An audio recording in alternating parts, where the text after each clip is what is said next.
Fight fans worldwide, this is Upper Echelon Sports Bar, where we maintain boxing at its finest form. It's facts over feelings here. We not a boxer fan, but we are boxing fans. So that means it's non-biased, even though you think it may be no.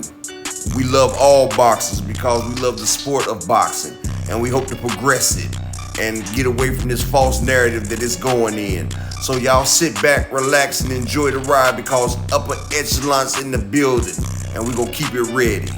Yes, we had a brilliant fight where Virgil Ortiz, who was 18-0 with 18 knockouts, has just moved to 19-0 with 19 knockouts with a 9th round stoppage of Mike McKinley, who was previously 22-0 with 2 knockouts. Now he's 22-1.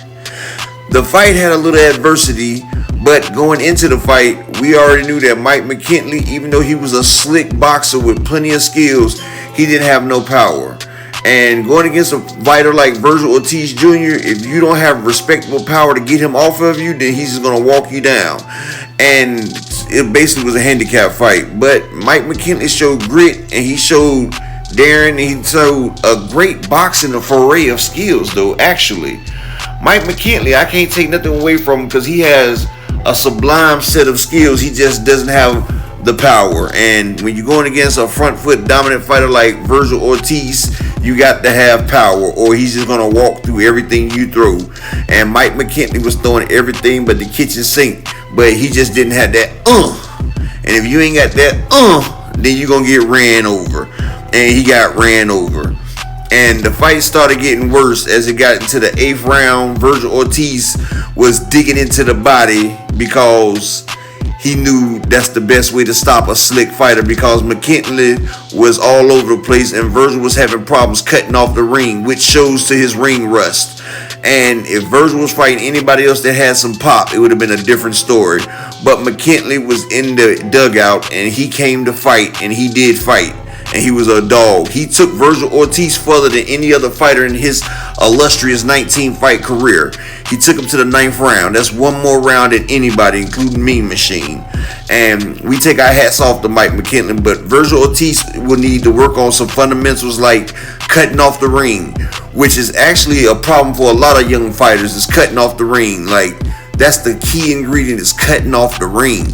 But Virgil came in with an awesome high guard in a peekaboo style, and he was just catching and shooting and throwing wildly. But then he started to settle down in the 4th and 5th round and started to place his shots a lot effectively and a lot well. And then he started to break McKinley down systematically after that. Overall, I give Virgil a grade of a B, maybe a B minus. Like, it was pretty good at the power and the shot placement after he settled down, but if he's to get into the ring with a top contender like Jerome Boots Ennis or Rashidi Ellis, it'll be a different story, especially when it's a fighter that can hit him back and hit him back hard. He's definitely not ready for a fighter of Terrence Bud Crawford or Earl Spence caliber. I'm not sure he's even up there with Boots at the moment, but he has a high ceiling and he has a great potential. And I can see him doing great things in the future. Like, he reminds me of Edwin Valero with his 19 wins and 19 knockouts, but Valero was 27-27. So he got 8 more fights to go. But I would like to see Ortiz step up the competition a little more, like go against somebody like Conor Benn or Alexis Rocha. Would be a great step up fight for him. That'll be a fight that let him know whether he's in it to win it or he needs to get out the way, because that is a perfect fight. Him and Alexis Rocha can decide who will be the face of Golden Boy, because Alexis Rocha was once the face of Golden Boy until he lost to Speedy Rashidi Ellis, which seen Rashidi Ellis put on the shelf for 2 years.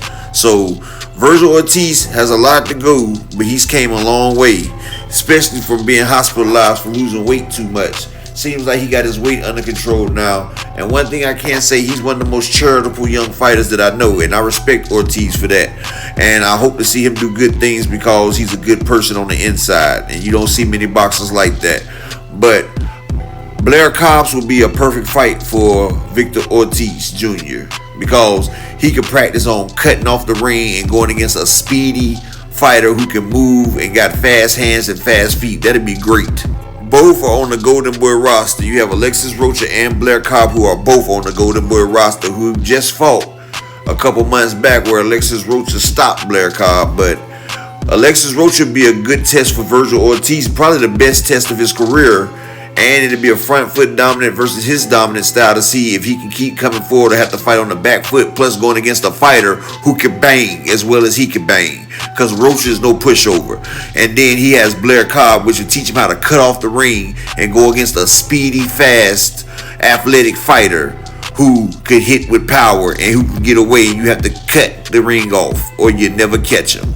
So Oscar need to go to the drawing board, see what's next for Ortiz, but the future is bright and he's only going to get better with each fight. Yes.